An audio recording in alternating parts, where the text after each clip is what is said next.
Olá, quero desejar uma boa tarde a todas e todos que já estão acompanhando essa nossa transmissão ao vivo. Hoje, uma transmissão ao vivo especial, diretamente de Caracas.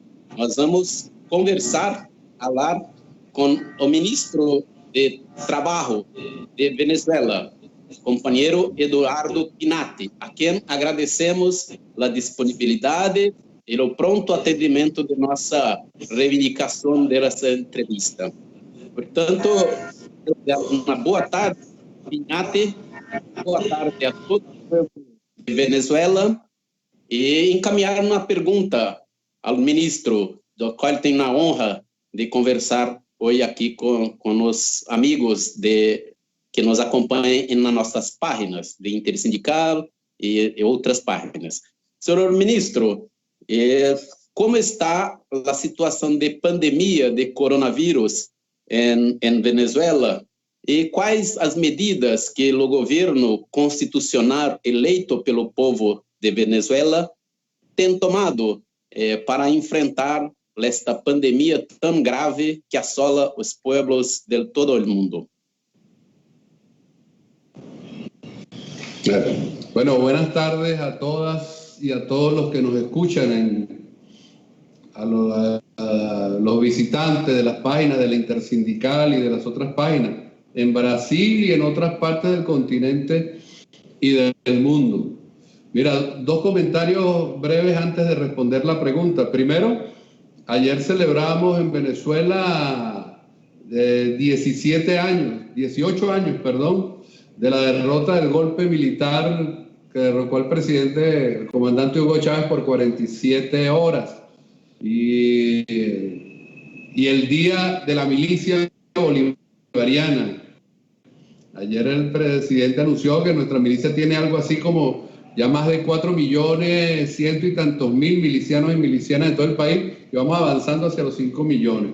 Y hoy, lunes 14 de abril, estamos celebrando 7 años de la primera victoria electoral del compañero presidente Nicolás Maduro, quien fue electo luego de la desaparición física del comandante Chávez. Escribía yo en un Twitter ahora que desde ese día hasta el día de hoy no ha cesado la agresión imperialista y oligárquica contra Venezuela, pero también que desde ese momento hasta el día de hoy no han podido con el pueblo venezolano y los hemos derrotado en todas las circunstancias. Voy a tu pregunta, mi camarada. Bueno, en Venezuela se le está haciendo un seguimiento que es público al COVID-19. Todos los días nuestro gobierno informa por la vía de la Comisión Presidencial para el seguimiento, la atención y el enfrentamiento al COVID-19.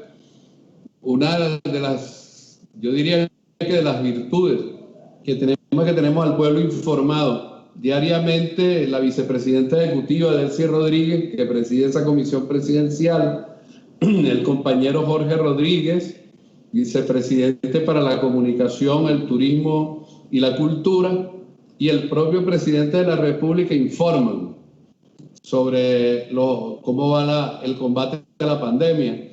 Tenemos en este momento 185 casos en Venezuela.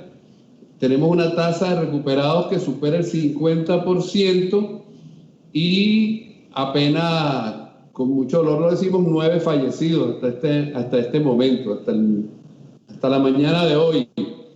Hasta la mañana de hoy. Eso contrasta con otros países y eso tiene que ver con la manera en que hemos venido enfrentando el coronavirus. Primero, acá en Venezuela, desde el momento en que se dio positivo el primer caso, el gobierno el presidente decretó el estado de alarma constitucional y la cuarentena, ¿no?, que nosotros llamamos una cuarentena social, colectiva, consciente y voluntaria. Aquí no ha habido toque de queda para que la gente esté en cuarentena, ¿no? Eso lo decretó el presidente desde el primer momento. Hace 2 días,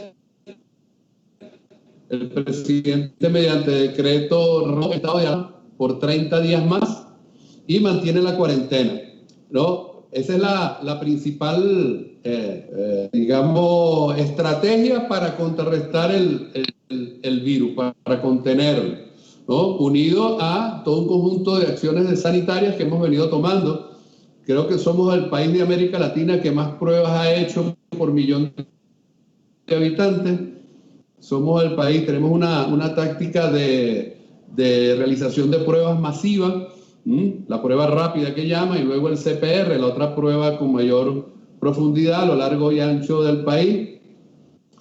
Tenemos una estructura que ha creado la revolución de salud, sobre todo de atención primaria de salud, donde están los módulos de barrio adentro, están los centros de diagnóstico integral, están las salas de rehabilitación integral, los centros de alta tecnología, y luego tenemos una estructura hospitalaria que hemos venido creando a lo largo del tiempo. Luego el involucramiento, la participación en toda esta batalla del pueblo, ¿no? de las organizaciones del poder popular, los consejos comunales, las comunas, las áreas de salud integral comunitaria, que existe un área en cada centro, en cada espacio territorial donde hay un módulo de barrio adentro, hay una ASIC, y luego, bueno, la Unión Cívico-Militar y la actuación del partido en todo esto, ¿no? Del Partido Socialista Unido de Venezuela, luego, y otras organizaciones,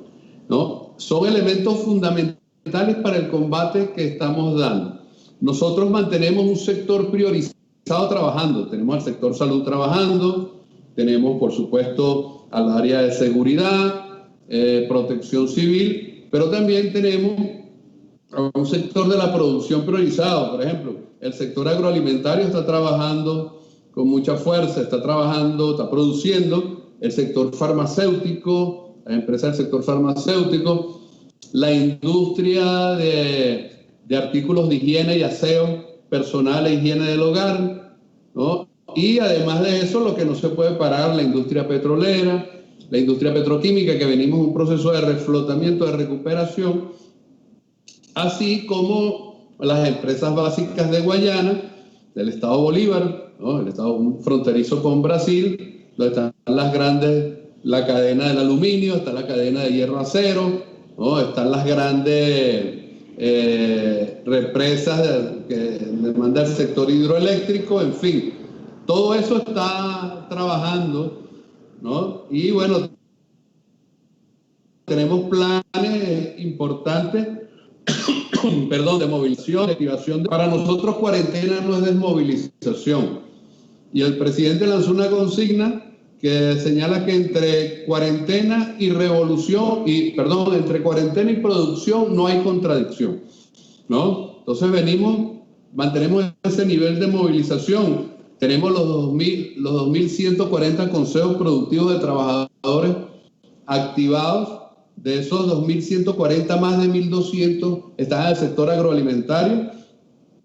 Eso implica algo así como 1.700.000 trabajadores y trabajadoras activados en este momento, por supuesto, con todas las medidas de seguridad, y las instituciones, el caso del Ministerio del Trabajo y otras instituciones que tienen que ver con la seguridad y salud laboral, adscritas al Ministerio del Trabajo, el Instituto Venezolano de los Seguros Sociales también, vigilando permanentemente eso. Esa es la estrategia que hemos venido usando y que nos ha dado, a más de un mes de haber aparecido en Venezuela el primer caso de coronavirus positivo, bueno, los datos que te di anteriormente, lo cual contrasta con la mayoría de los países que nos rodean y que además nos critican a nosotros y pretenden darnos clases de democracia.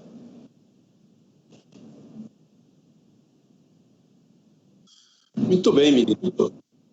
Eu tive o prazer de estar em Venezuela 4 ou 5 vezes e tive a oportunidade de conhecer um pouco da organização popular nos bairros, nas calles, nas ruas, né, em todo o país. E creio que isto faz muita diferença no enfrentamento ao coronavírus, porque há uma organização social instalada em todo o país, nos bairros e nas ruas.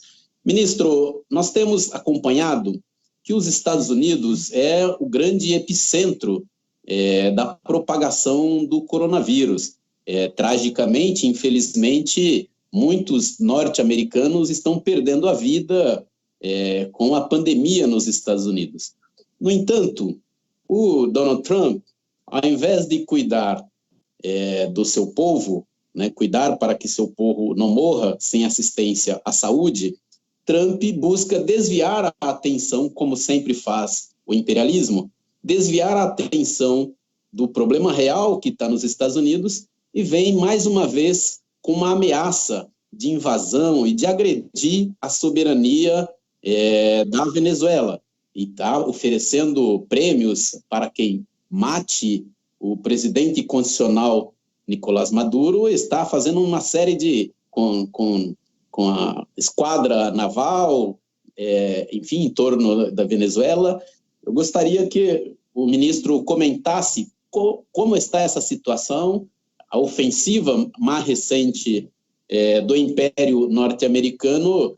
Nós sabemos que o povo resiste, que o governo constitucional resiste pela organização social que tem, pelo apoio que tem junto ao povo, pero gostaríamos que você trouxesse para as pessoas aqui do Brasil um pouco dessas informações da ofensiva de Trump sobre a soberania de Venezuela.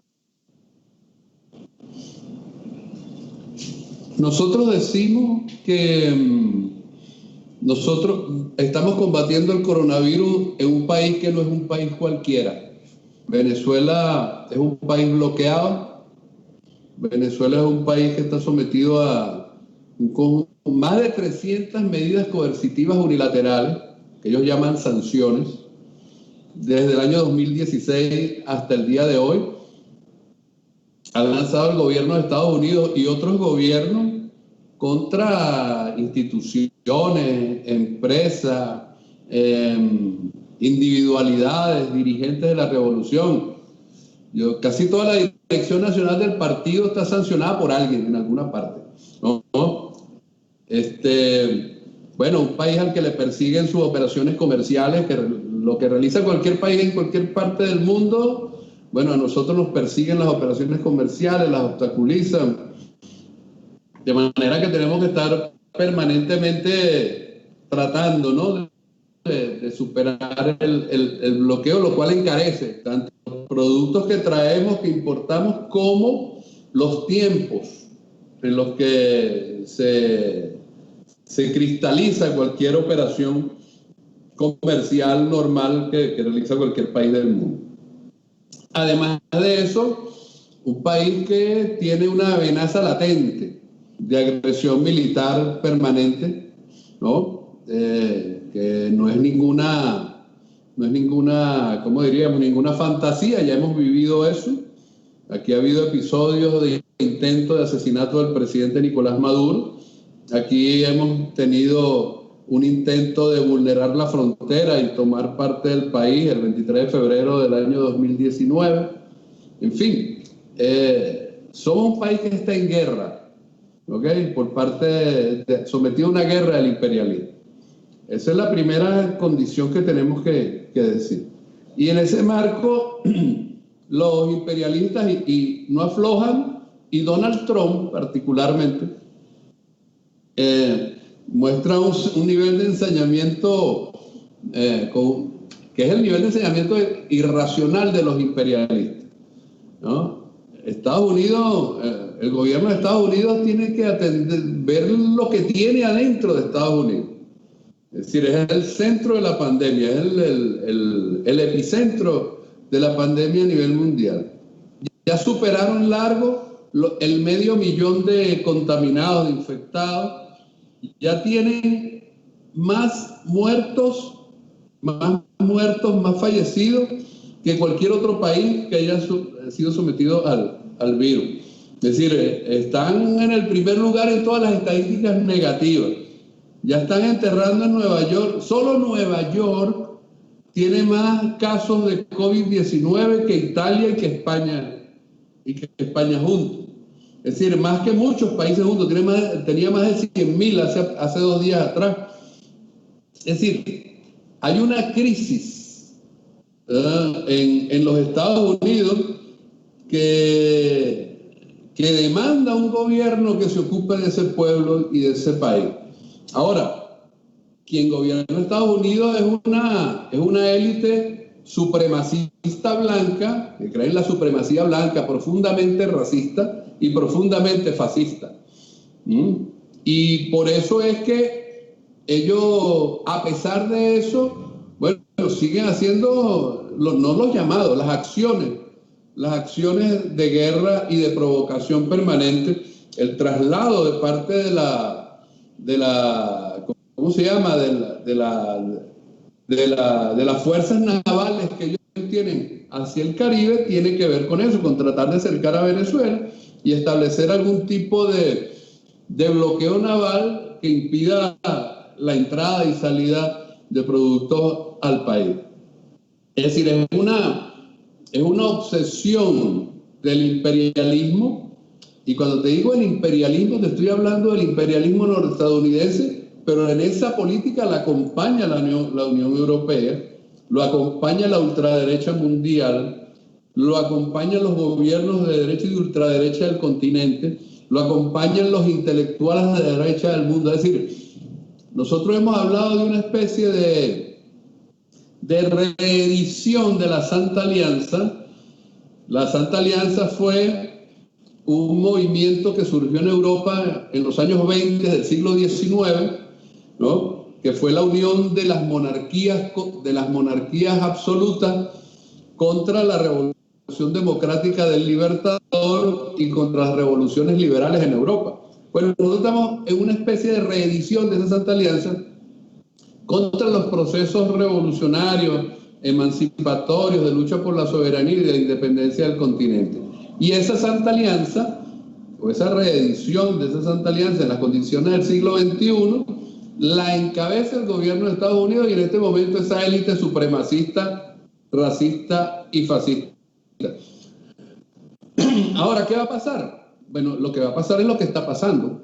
Nosotros, durante todos estos años, una de las virtudes que tenemos para efectos del coronavirus es que lo que está demostrando esta pandemia es que quienes salen mejor, están saliendo mejor de esta pandemia, están teniendo mejores resultados, son los países que tenemos fuertes sistemas de salud pública. ¿Ok? Fuertes sistemas de salud pública. Quienes no tienen fuertes sistemas de salud pública están sumamente afectados precisamente por eso, ¿no? Lo cual es un desmentido, por supuesto, a las supuestas virtudes de la economía privada y de la iniciativa privada que nos vendieron durante mucho tiempo contra el Estado para imponer el neoliberalismo. ¿Ok? Esa es la diferencia, esta es una diferencia. Nosotros hemos creado, desde que estaba el comandante Chávez junto con Fidel Castro, un fuerte sistema público de salud. Pero así como hemos creado un fuerte sistema público de salud, hemos creado una organización popular. Bueno, tú la conoces, tú has estado varias veces en el país, te has movido por el país, has visitado, te has reunido con gente de distintos sectores en Venezuela.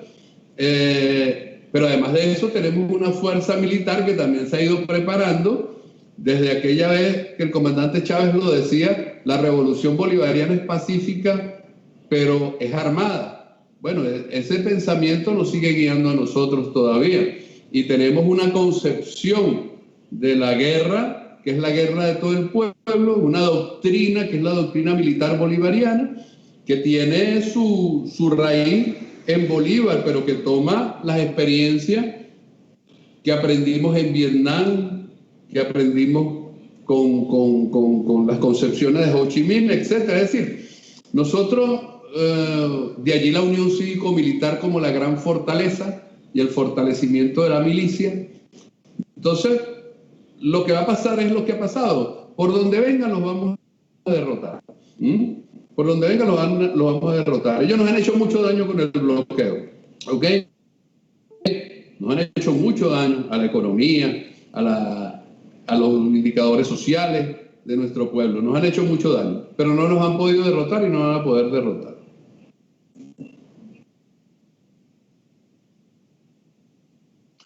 Muito bem, ministro. Eu queria aqui registrar que está acompanhando aqui a nossa transmissão ao vivo e está mandando um abraço para o ministro, nosso secretário de Relações Internacionais da Intersindical, Ricardo Saraiva, o Big. Está mandando-lhe um abraço. Gilberto Maringoni também, nosso amigo, mandou-lhe um abraço. Meu amigo Gilberto Maringoni. Um abraço, sim. Gilberto, e a companheira também. Sim, sim. E outros aqui que estão acompanhando, tem a companheira Flora, lá de Malta, está acompanhando aqui a nossa transmissão ao vivo, Luiz Mendes, o Pedro Ottoni, a Dida, da Baixada Santista, a Carmen, a Elisângela, o Cacá, o Carlos Souza e outros que já entraram aqui na nossa transmissão. Ministro, o senhor falava aí da guerra econômica, do bloqueio econômico que o imperialismo vem reiteradamente impondo sobre a Venezuela.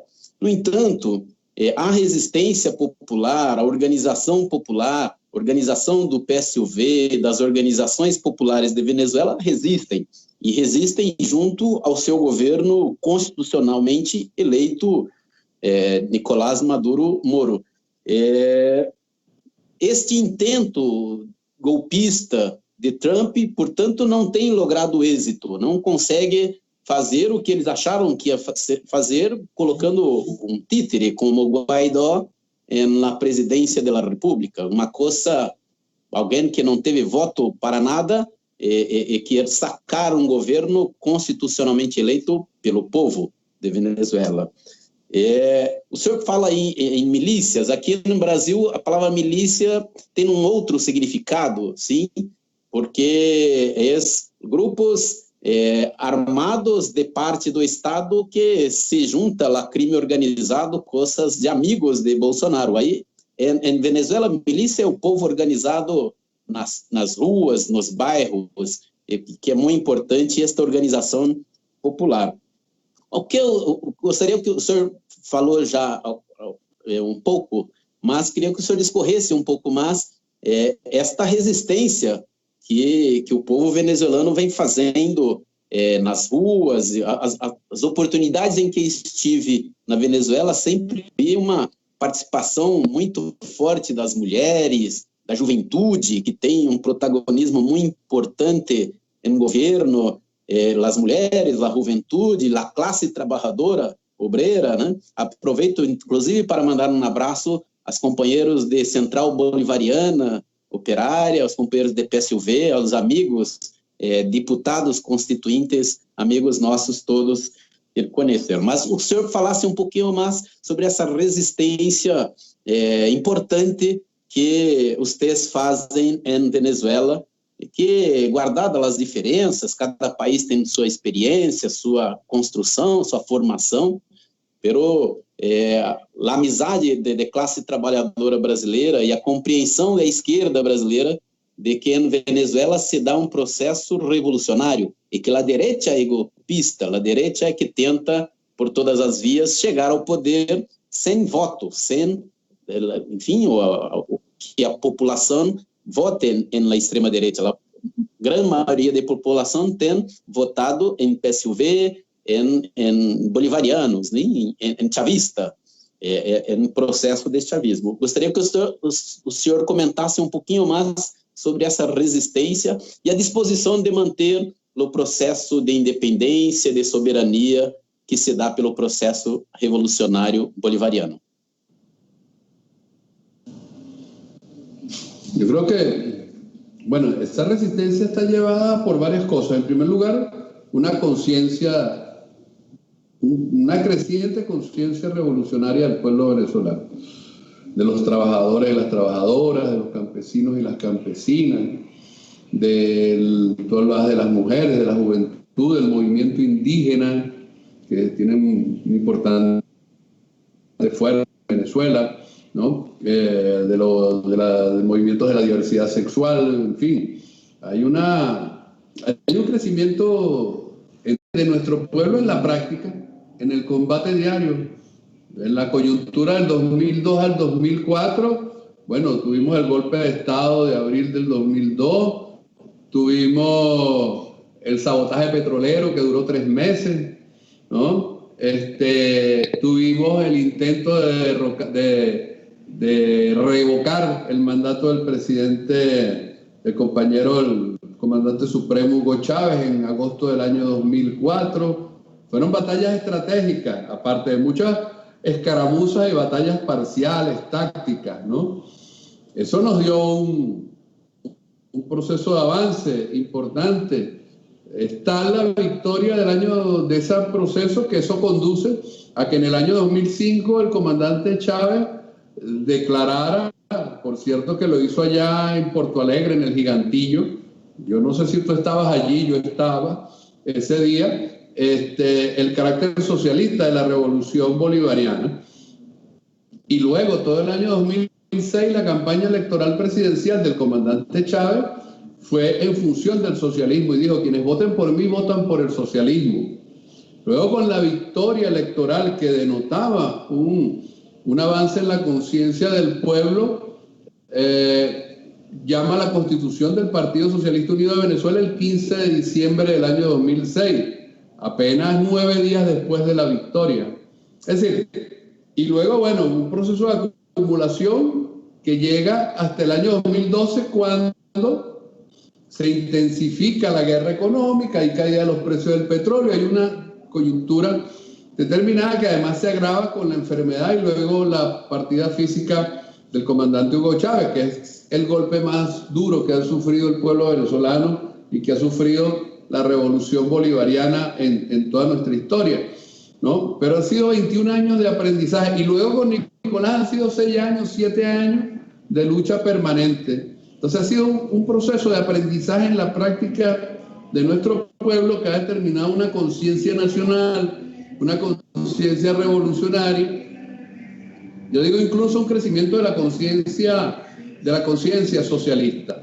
Y además eso tiene una conexión con lo histórico. Venezuela en el siglo XIX encabezó, el pueblo venezolano, las luchas de liberación del continente de la corona española. Es cierto, toda esa genética anticolonialista, antiimperialista de nuestro pueblo se hace presente hoy. Conversaba yo, voy a decir algo que para que nos escucha en otros países es un tanto extraño, pero conversaba yo en estos días con el mayor general Mantilla, ¿no? Segundo al mando del Comando Estratégico Operacional de la Fuerza Armada Nacional Bolivariana, y él me decía que conversábamos a propósito del tema del coronavirus, y él decía que este pueblo, la gran virtud que tenemos es el pueblo venezolano, y que este es un pueblo que pasa del modo social al modo guerra de un solo rato. Lo que hay es que pasa un switch, más nada, ¿ok? Lo hemos demostrado. Entonces, esa genética está allí, esa conciencia, ¿no? Y eso se ha traducido en una organización, primero el partido como partido de vanguardia de la revolución. Este es un partido que gana elecciones, pero que está en todas partes y que ha ido estableciendo una estructura que llega hasta cada calle del país, cada escalera, cada vereda, por la vía de la red de articulación y acción sociopolítica que parten de la VC, que es la estructura de base del partido, pero además una red de organización popular, social, en todos los espacios de mucha importancia, con los consejos comunales, las comunas, frente al ataque a la guerra económica con los precios y los alimentos. Bueno, el compañero Nicolás Maduro creó los CLAP, los Consejos Locales de Abastecimiento y Producción, le dio una respuesta de masa a eso. Y hoy los CLAP distribuyen alimentos a 6 millones de familias en el país. 6 millones de familias en el país, mínimo cada 21 días. ¿Ok? Entonces, es una estructura que hemos ido creando y una vida creciente y una Fuerza Armada que cada día es más profesional, que cada día fortalece su equipamiento, su entrenamiento. Yo diría que son esas las bases de la conciencia que nos ha permitido resistir todo este periodo al ataque imperialista.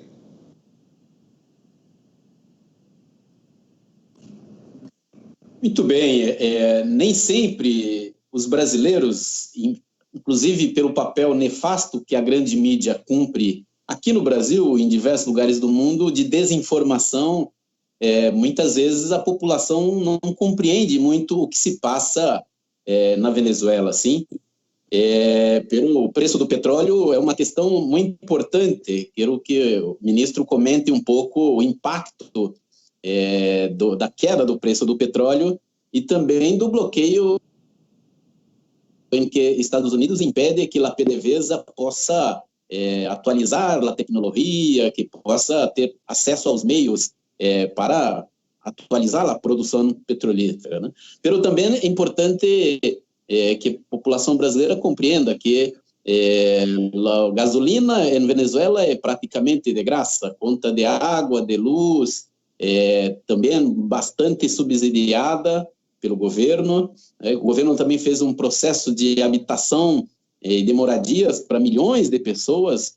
Eu estive em todas as vezes que fui em Venezuela, não há pessoa morando na rua, na calle. Aqui no Brasil é uma coisa assustadora.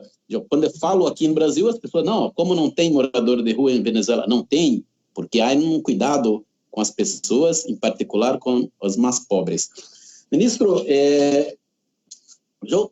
Bolsonaro é um capacho de Trump. Bolsonaro é não apenas fascista de extrema-direita, mas é um títere de Trump que envergonha o povo brasileiro. Além disso, aqui no Brasil faz um governo de destruição nacional e de defensor do capital financeiro, do rentismo, em prejuízo da maioria da população. E Bolsonaro, por várias vezes, se colocou ao lado de Trump, dizendo que está aposto para invadir Venezuela. Sabemos que Venezuela tem buscado se preparar, sim, seja com a organização social, com as forças armadas, que está junto com o governo, e também com, instrumentos antiaéreos para defender a sua soberania e o seu território. E quero que o ministro falasse, nós já tomamos aqui 30 minutos do tempo do ministro, que sabemos tem na agenda bastante agitada em Venezuela. Quero que o ministro falasse um pouquinho sobre isso e também sobre a importância da solidariedade internacional e nacional entre os povos, entre a classe trabalhadora. Sim? Esta semana, várias organizações populares em Brasil soltaram notas em apoio à Venezuela e contra as agressões de imperialismo. Mas nós temos talvez o maior exemplo de solidariedade internacional, que é o nosso povo amigo de Cuba, e que faz um trabalho belíssimo, mesmo com todas as dificuldades, com bloqueio econômico, com a guerra econômica. Cuba está mandando médicos para todas as partes do mundo, socorrendo inclusive a Europa. Por isso estou aqui com a goiabeira cubana e um quadro cubano aqui, que comprei em Havana Velha, a última vez que estive em Cuba. Gostaria que o ministro comentasse a importância dessa solidariedade internacional e a importância da classe trabalhadora mundial conhecer a experiência de Venezuela, e inclusive para rejeitar o que a extrema-direita da Venezuela faz, porque quem é golpista em Venezuela é a direita, que não aceita o resultado das eleições sucessivas em que o povo elege e reelege os chavistas. Então, eu queria passar essa questão para o ministro e já agradecer muito a participação do ministro e aproveitar também e mandar um abraço para alguns amigos aí de Venezuela, Francisco Torrealba, Fernando Ribeiro, Jacobo, Túlio, Herdug, Sempran e todos os companheiros todas as vezes, companheiros e companheiras, Irina, que nos recebem muito bem em Venezuela.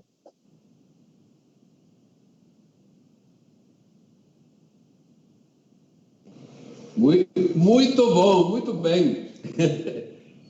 Sim, vou hacer llegar a Francisco Torrealba, a Jacob, a Herdul, a quien más nombraste, a José Ramón Rivero, que es viceministro mío, es viceministro del Sistema Integrado de Inspección y Seguridad Laboral, José Ramón Rivero, fue ministro del trabajo del comandante Hugo Chávez en los años 2007, 2006, 2007, ¿no? Y 2008, parte de 2008.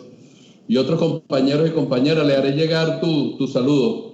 Bueno, Indio, tú has planteado varios temas, ¿ok? Yo digo, el petróleo es fundamental en la economía venezolana. Venezuela es un país petrolero, lo ha sido desde principios del siglo XX. Y eso que es una virtud, nosotros tenemos, creo que somos el primer país del mundo en reservas probadas de petróleo en este momento. Esa es una de las razones por las cuales Estados Unidos quiere, el gobierno y la élite de Estados Unidos y las transnacionales del imperialismo imperialista quieren apoderarse de este país por las riquezas que tenemos, las riquezas naturales, minerales. Esa es una de las razones. A mi modo de ver es importante, pero no es la más importante. La más importante es que ellos quieren destruir el ejemplo que emana de Venezuela, que sale de Venezuela y que asumen los pueblos, el ejemplo de dignidad, el ejemplo de lucha, el ejemplo de que estamos construyendo un modelo social, político, económico, cultural, civilizatorio, distinto, antagónico al del capital, ¿no? Y que puso el debate no en el terreno filosófico, ideológico, doctrinario, sino que está en el terreno de las realizaciones concretas. Antes de la crisis del COVID, a partir del año 2008, 2009, cuando en Estados Unidos, en España, comenzaron a quitarle al pueblo las viviendas, bueno, la revolución bolivariana le da viviendas al pueblo. Y en medio de la guerra, del bloqueo, de las sanciones, de la caída de los precios del petróleo, nosotros no hemos dejado de construir viviendas para el pueblo y de entregar viviendas a nuestro pueblo, ¿no? En este momento vimos una coyuntura de caída abrupta, total, de los precios del petróleo. Estamos produciendo petróleo casi por debajo de los costos de producción. Eso ha obligado incluso al último acuerdo de la OPEP la semana pasada, lo que llaman la OPEP Plus, que es los países productores de petróleo miembros de la OPEP con los países productores no miembros de la OPEP, ¿no? Pero que por primera vez se incorpora Estados Unidos como un productor, porque la caída de los precios del petróleo es de tal magnitud que el petróleo que produce Estados Unidos, que lo convirtió en un exportador, que no era un exportador, que es el petróleo de esquisto, por la técnica del fracking, de la fractura, tiene altos costos de producción. Y esos costos de producción están por encima del precio. Entonces hubo un acuerdo en la OPEP Plus de establecer un corte, un nivel de la producción diaria en función de subir los precios del petróleo, perdón, en el mercado mundial. No vamos a llegar a los precios que habían antes de $100 el barril de petróleo, ¿ok? Pero obviamente tampoco vamos a tener los precios que tenemos ahora en este momento de $20, $22 por barril de petróleo. A nosotros nos afecta mucho. Ahora, por eso nosotros estamos construyendo un nuevo modelo que rompa ese modelo rentista que heredamos nosotros de la dominación capitalista de todo el siglo XX, y estamos avanzando, construyendo un nuevo modelo productivo diversificado, que obviamente nosotros vamos a ser un país petrolero por mucho tiempo. Tenemos reservas para 100, 200 años de petróleo en Venezuela, pero el petróleo tiene que ser un pivote, una plataforma para desarrollar toda la economía no petrolera. Eso nos va a llevar un tiempo. El bloqueo nos ha hecho mucho daño, las sanciones, las medidas coercitivas unilaterales también, el robo de nuestros activos en el exterior por parte de las grandes potencias, los bancos imperialistas, por supuesto que nos ha hecho mucho daño. Sin embargo, bueno, estamos trabajando en eso.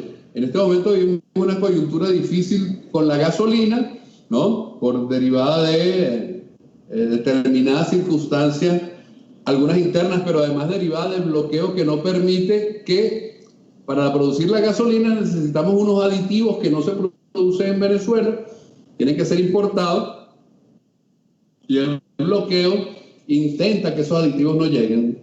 Sin embargo, bueno, estamos saliendo y estamos avanzando en esa materia, ¿no? Es fundamental, tú lo has dicho, yo he estado pendiente y he visto muchas declaraciones de organizaciones sindicales, de organizaciones populares de este continente, de Argentina, de Brasil, de Perú, de Chile y de otras partes del mundo, de África, de Europa mismo, de los propios Estados Unidos, en solidaridad con el pueblo venezolano, con el gobierno del presidente Nicolás Maduro, sobre todo a raíz de las falsas acusaciones y de la oferta de una recompensa, como si estuviéramos en el viejo oeste, ¿no? Por la cabeza de Nicolás Maduro, de Diosdado Cabello, de Tarek El Aissami, del presidente del Tribunal Supremo de Justicia, en fin. Hemos visto un movimiento creciente de solidaridad con el pueblo venezolano y con la revolución bolivariana. Y eso es fundamental, no solo por lo que decía José Martí, de que la solidaridad es la ternura de los pueblos, sino porque es una expresión material de la conciencia también creciente antiimperialista de los pueblos y de que los pueblos se apropian del ejemplo que está emanando de Venezuela. Es un elemento fundamental.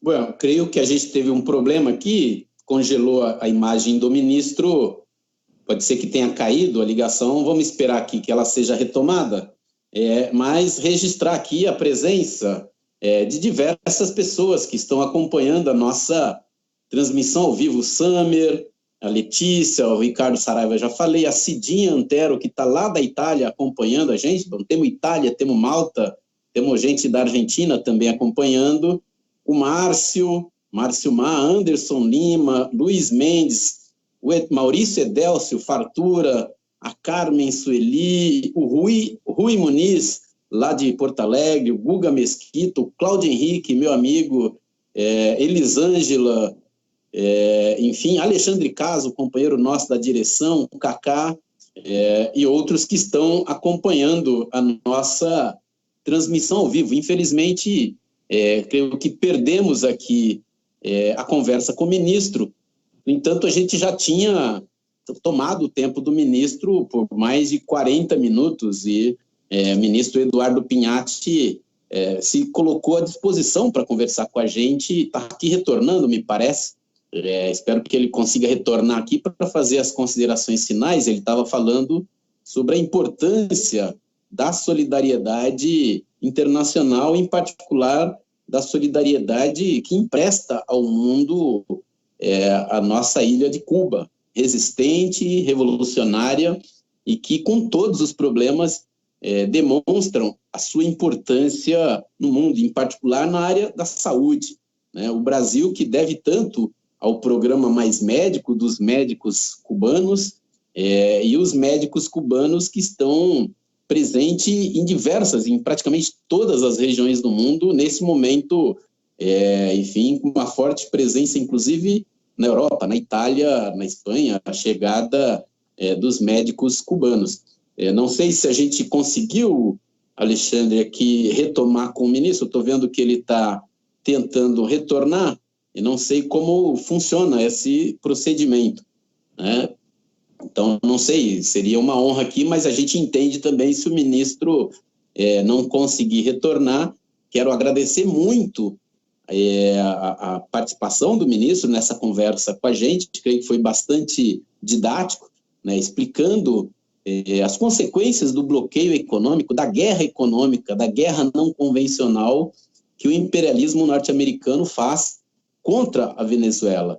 Eu recebi essa semana muitas mensagens de gente dizendo como a Venezuela tem emprego, tem ministro do trabalho. A Venezuela é um país que funciona, apesar do bloqueio econômico, apesar da ofensiva de Trump, apesar enfim, de todos os ataques à sua soberania, ao impedimento que outros países, empresas façam comércio com a Venezuela segue com seu povo em paz, lutando, organizado e defendendo o seu processo de mudanças que foi iniciado com o comandante Chávez. Então, é muito importante que as pessoas entendam um pouco o que acontece na Venezuela. Aqui muita gente acha que, enfim, a situação lá é de uma situação de normalidade. E o governo gasta mais de 70% do seu orçamento com políticas sociais. Toda a população tem acesso a itens básicos para garantir a sobrevivência. E isso é feito, inclusive, a partir dos bairros, a partir das ruas, das calles, como dizem os venezuelanos. Há uma organização social nos bairros, uma organização social em todo o país, e essa participação das organizações sociais faz o intercâmbio do governo com a população. Então, o país segue firme, a resistência do povo venezuelano é, de fato, um feito histórico que a gente, enfim, admira. Né? Claro que temos diferenças, a Venezuela, como explicava o ministro, é um país que vive da renda do petróleo, né? Um país que, durante quase 100 anos, que teve a renda do petróleo, possibilitava um processo de industrialização, não fizeram isso, e a Revolução Bolivariana busca superar essas etapas e desenvolver a economia venezuelana para além do seu peso importante e fundamental do petróleo. Então, nós estamos aqui com 50 minutos quase de transmissão. O ministro conseguiu voltar? Se o ministro conseguir voltar, e a gente vai ouvir aqui o final da participação do ministro. Se conseguir, seria muito bom, uma honra aqui para a gente. Não consigo ver. No, creo que no me he podido, no me veo en cámara. ¿Tú me ves? ¿Escucha? Sim, o áudio sim, ministro. O áudio escutamos. ¿Me escucha? Sí. Bueno, pero no nos vemos. Está bien. Mira, bueno. Usted pode fazer as considerações finais e terminar com a resposta que o ministro estava dando. Está bien. Tú decías del papel de la clase obrera, ¿ok? La clase operaria. Nosotros estamos viendo que la crisis del coronavirus está acelerando la crisis mundial del capitalismo. Yo decía que he estado revisando informes de CEPAL, informes de la OIT de este mes, de inicio de este mes, y desde la visión de ellos, ¿no?, coinciden en varias cosas. En primer lugar, la CEPAL prevé un escenario de recesión muy profunda de la economía mundial que ya se está produciendo en este momento y que se va a seguir profundizando. Y la OIT califica la presente crisis del coronavirus, fíjense bien, como la más grande crisis mundial después de la Segunda Guerra Mundial. O sea, hay un proceso creciente de paralización de sectores muy importantes de la economía en el mundo. Eso va a profundizar la crisis del sistema y un proceso creciente de destrucción de puestos de trabajo. Eso va a implicar que en un mundo que ya tenía importantes problemas, enfrentaba problemas sociales, los vamos a seguir enfrentando. En el continente, antes de la crisis del COVID, estábamos viendo en países grandes niveles de movilización popular, en Chile, en Colombia, en Brasil, en Panamá, ¿no?, en República Dominicana, precisamente por la implantación de políticas profundamente reaccionarias, profundamente antipopulares, neoliberales. Hay un creciente movimiento que fue paralizado de alguna manera por el coronavirus. Pero el coronavirus la crisis del coronavirus está acentuando las condiciones para que ese movimiento se siga fortaleciendo. Es decir, hay un conjunto de gobiernos que están en cuestión. Vamos a enfrentar a un mundo, a una estructura, una arquitectura institucional, económica, política, la que surgió de la Segunda Guerra Mundial con el gran hegemón, el imperialismo estadounidense al frente, profundamente cuestionado, toda esa institucionalidad de la Organización de Naciones Unidas, de la Organización de Estados Americanos, la OTAN, el TIAR, todo eso está profundamente cuestionado, las relaciones desiguales de intercambio en el mundo. Entonces, el papel de la clase obrera y el papel de la izquierda revolucionaria es fundamental en esta etapa. Es fundamental en esta etapa para, por un lado, no solo la defensa de las reivindicaciones sociales, el salario, el empleo, que es muy importante que se va a dar en este periodo inmediato, sino que además tiene que ver con las reivindicaciones históricas de la clase obrera y de nuestros pueblos, que tiene que ver con la liberación, con la independencia y con la construcción de nuestro propio camino. Para nosotros en Venezuela, ese camino es el socialismo bolivariano y chavista. ¿Ok? Es el camino que iniciamos y con el cual venimos insistiendo. ¿De acuerdo? Para nosotros en Venezuela, bueno, cada pueblo va a conseguir su propio camino, pero sí, lo que sí es cierto es que va a haber una lucha en el plano geopolítico. El eje geopolítico pareciera que se va trasladando hacia esa región que llaman del Asia-Pacífico, con China al frente, Rusia, la India, en fin, y va desplazando al otro eje. Eso no se va a dar sin lucha. Eso va a haber confrontaciones. Ya hay confrontaciones y va a seguir habiendo. Entonces, debemos prepararnos para la lucha, para seguir luchando y para seguir venciendo. Y en eso la unidad de nuestros pueblos, hermanos, la conciencia de la unidad, de la solidaridad, de la hermandad de nuestros pueblos es fundamental. Es todo lo que te puedo decir hasta ahora. Yo sé que no me estás viendo, pero me están escuchando. Y bueno, será en otra oportunidad. Un abrazo, mi querido camarada. Un placer haber conversado con ustedes. Con vocês lá no Brasil. Como os venezuelanos gostam de imitar, falar tudo bem. Quero agradecer muito ao ministro Eduardo Pignatti, que é um intelectual, um trabalhador, que antes de ser ministro, antes de ser parlamentário, era dirigente sindical. Me lembro de vocês, ministro, quando era ao socialismo se chega lutando, ¿sí? Esto es militante de la Liga Socialista. Claro, de Liga Socialista. Entonces, quero agradecer muito a participação do ministro em nosso meio eletrônico. Quero dizer que estamos à disposição aqui para trazer mais informações do que acontece em Venezuela para os trabalhadores do Brasil, porque há muita desinformação, há uma manipulação da mídia que quer enganar o povo brasileiro sobre o que acontece em Venezuela, e desejar muita força que vocês vençam essa batalha ideológica, política, de soberania, porque é o caminho que o povo, a maioria do povo venezuelano escolheu, e que nos cabe apoiar a soberania popular e a vontade do povo venezuelano. Quero agradecer mais uma vez, ministro, mandar um abraço a todo o povo venezuelano, aos nossos amigos.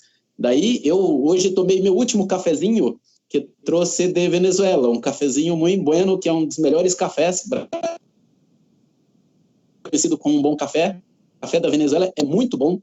E hoje, infelizmente, acabou-se 1 quilo de café que eu trouxe de Venezuela. Quero dar um grande abraço, agradecer muito e dizer que esta live, esta transmissão ao vivo, assim como as demais, vai para as páginas da Intersindical, não apenas ao vivo, mas vamos fazer aqui uma edição para reproduzir, porque nem todos conseguiram acompanhar neste momento a nossa transmissão. Muito obrigado, ministro. Um grande abraço a todo o povo venezuelano. Viva a solidariedade internacional da classe trabalhadora. Obrigado, viva! Que viva! Muito obrigado, ministro. Um grande prazer e uma honra falar com o ministro. Gracias. Muchas gracias. Muito obrigado. Tchau. Tchau.